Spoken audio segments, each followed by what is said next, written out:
All right, so here trying to wrap up this project. I figured I wouldn't show you all everything, but show you a little. So trying to put in this French drain along with the drain because I'm planning on getting this paved from beside there all the way back. So I know there's gonna be a lot more water going that way. Wanted to catch this gutter instead of just having it run across. Also have a drain underneath because I don't want any water pooling under here where the pavement meets. So I put a drain in here to help drain water away from the foundation. You can see that. Got the main gutter in, and I connected have gutters going off the garage on the front and back. It's going back there to a drain. So I just figured I'd show you this first. That's a normal 4-inch corrugated with just landscape fabric around it. And then got the gutter coming down here. I've got most of it all the way in. Got my pipe there coming this way, and I have those 3 going down there to a sump that I'm gonna put back there. So I figured I'd give you a kind of, before I start filling in that spot up there, I figured I'd show you what I have thus far. I'll go into a little more detail afterwards, back there in the back near the sump. All right, so I figured I'd bring it back. So I'm starting to fill in like I showed you earlier. I think one thing I didn't cover was, since this is gonna get paved back here, when you put something underneath, the reason I did the hard PVC here is because I'm gonna have it paved and things are gonna be driving over it. And I don't put things straight across like this. Like, I could have just come straight over and down, but you don't wanna do that because you'll have all the tire pressure on the pipe at the same time. By having it caddied like this, you only have one tire on the pipe at one time. I did have it buried, so you can see there, I have good coverage. I think it's, what that says, about 15 inches. They're gonna take, you have to have at least 12 inches of coverage. At least that's what you would like. I think per standards, it's 2 inches per pipe diameter minimum. And that's just soil coverage, doesn't account for the base. So they're gonna take 2 inches probably off the soil top to put in the pavement. So I'm gonna have probably right at 12 inches of coverage on these pipes where the pavement's going. It's a little bit less down here on this corner, but the pavement's not going all the way over here. It's probably gonna stop about right here. But I figured I'd show you that before I get this all buried. All right, here to give an update. Got this small portion filled in. Gutters attached, flexible here. This is so I can route my HVAC, the condensation from the HVAC unit inside. I'm gonna route it down here and connect it here. So I started laying the 1.5-inch pump discharge pipe, which is the far one on that side. Got everything else put in here.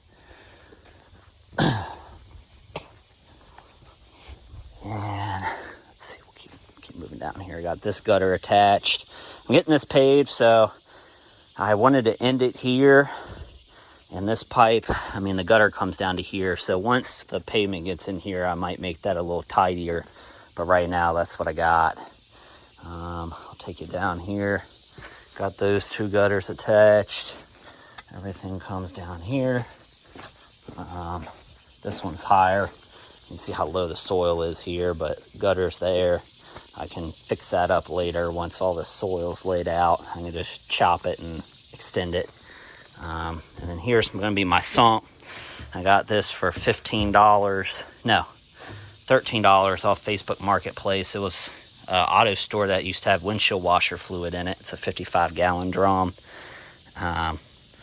So essentially I'm just cutting holes in it. There'll be one here for the pump discharge, and then I'm gonna have to run the electrical one on the other side because I'm getting these holes too close together. But right now I got that cut. What I did was I just cut the top off. You can see the top over there at the skinniest portion. And then I guess I'll show you real quick, because I've got this hole here right now I've dug. But essentially here I'll have this. You see it sits on there nice and tight because it's in this groove. and then I'll just put screws through the top. So I'll do 1, 2, 3, and then that'll be the head. And I'll end up putting a little one of those top vent drains on here in case it gets full. But yeah, that's where I am right now. I'm trying to wrap up getting holes cut in this dug, but I've got it pretty much deep enough. I just need to get it around the side so I can dump some rocks in there and put in my felt. Well, that's where we are right now. I'll bring it back once I have all the holes cut, the felt in, and the sump in here with the pipes installed. All right, you can see I got some wire going over to that corner, because in the back corner, coming down out that back side is where the sump is. I got some wire going over, coming over this way, coming down. Here's my panel. So right now I'm trying to wire up this sump. Let me zoom out a little bit. So this is the new wire I'm putting in here for the sumps coming in. I have this panel is all the sub panel to my garage. Yes, I used a whole house panel, but that's because I got it for like $15. So that's why I used it this way. Anyways, I cut out the breaker, turned off the breaker for this here in the house. So this is all dead. And I checked it via my multimeter. All those crazy people out there are gonna ask me 100 questions. So I already got this lined up, got it tied in, got 2 staples in it for me to start working back to the box for the sump pump. Anyways, I got a breaker, 20 amp breaker I'm gonna put in here. I'm gonna start tying this up. Black goes to the breaker. As you can see, the white goes to this rail, and then ground goes here. So that's what I'm working on right now. Once I have the breaker in and it all tied up, I'll bring it back. All right, so we're back here. As I said, this is my sump pump breaker. It's off. Black coming in. That's the ground. And then there's your white. So everything's wired up in the panel. Got this tied in nice and tight. Got those staples. So now I'm gonna finish running the rest of this wire back there to that corner coming down. I'm gonna put the panel back on here, keep this off.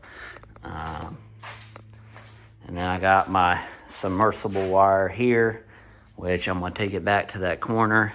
Since I got this off of Facebook, it was, I don't know, this is like 150 feet. I got it for $50, way less than what I would have paid at any kind of big shop or online. And so I'll bring this back down here. I'm gonna go back into that corner with the yellow wire, put a junction box, and I'm gonna tie in the submersible wire that then I will take back out to the thing. But I'll bring it back once I have the wires hooked up, the junction box in, and wire going out. All right, back out here. I didn't do the video update from the other day. It was 2 days later.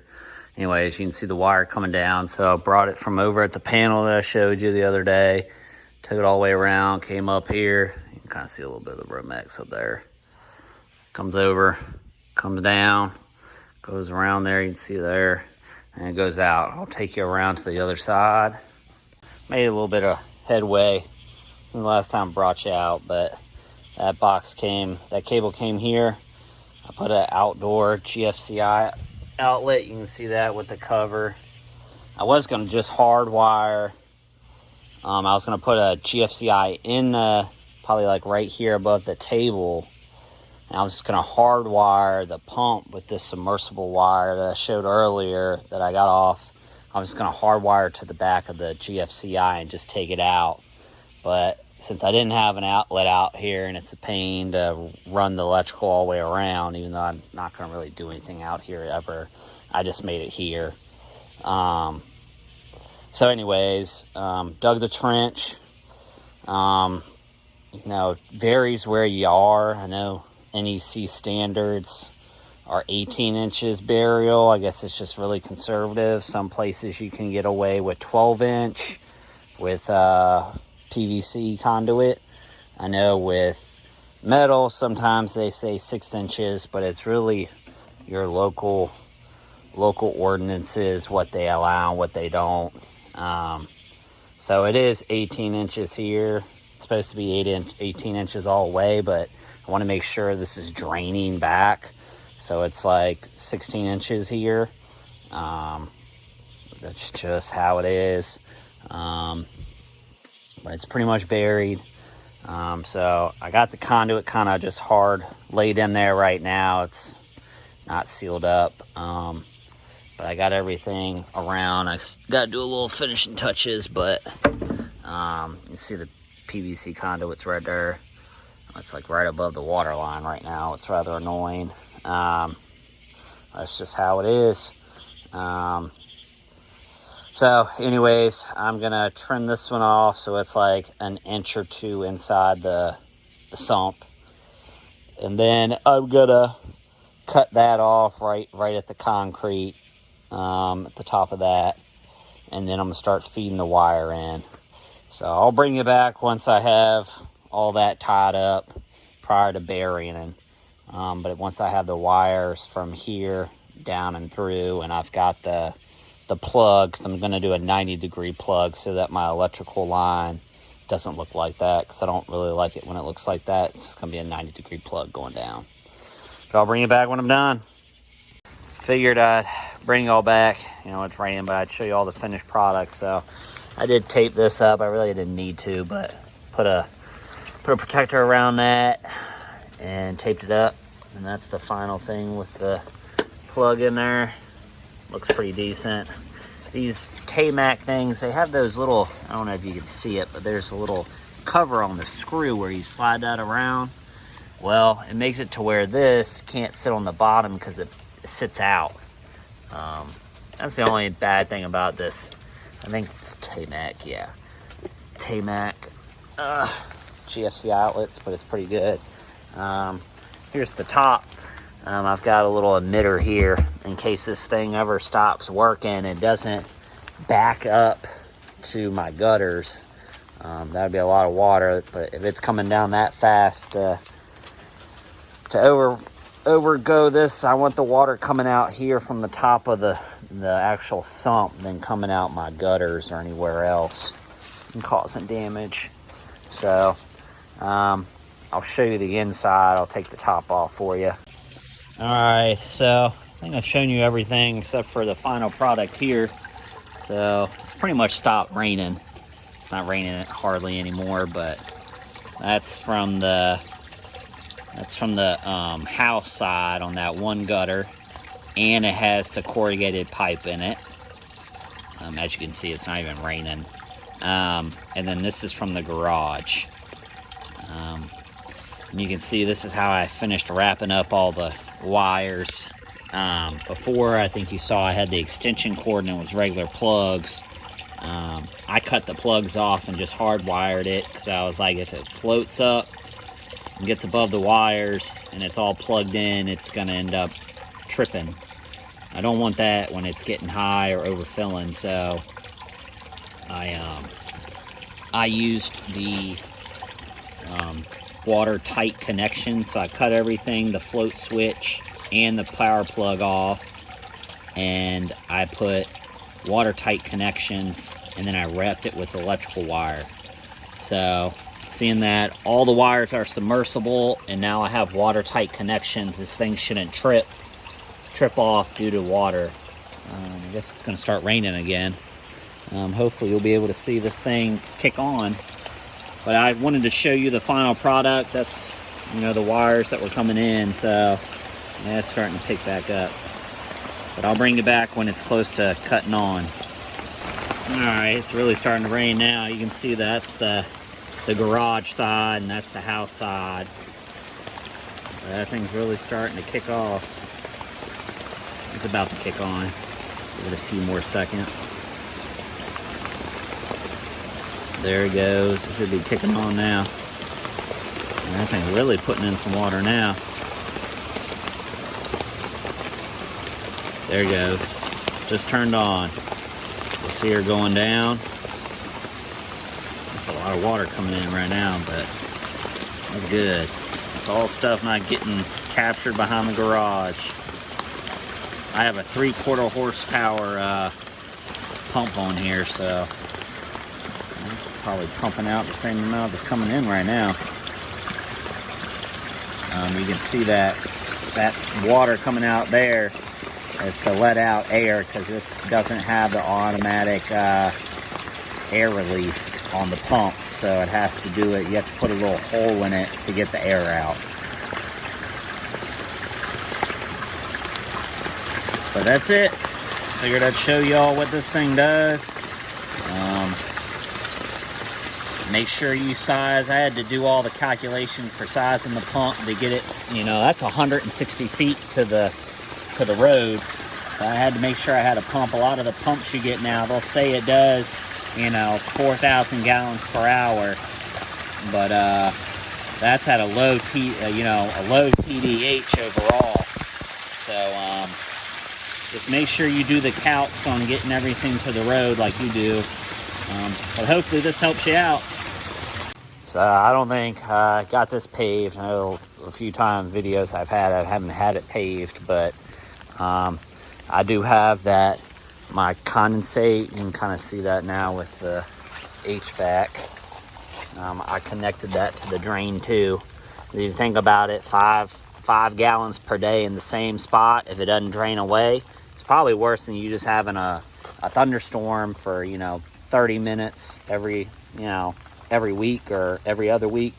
But anyways, comes down, runs along here, and gets connected into the downspout where I showed y'all earlier. It's now paved over. This is gonna be the next part connecting back in, is all this water that's coming down here. You can kind of see it moving. I think I'm gonna have to do a trench drain from about here down to this point, about right here. I think that'll take care of all this other water that's now coming down that y'all can see.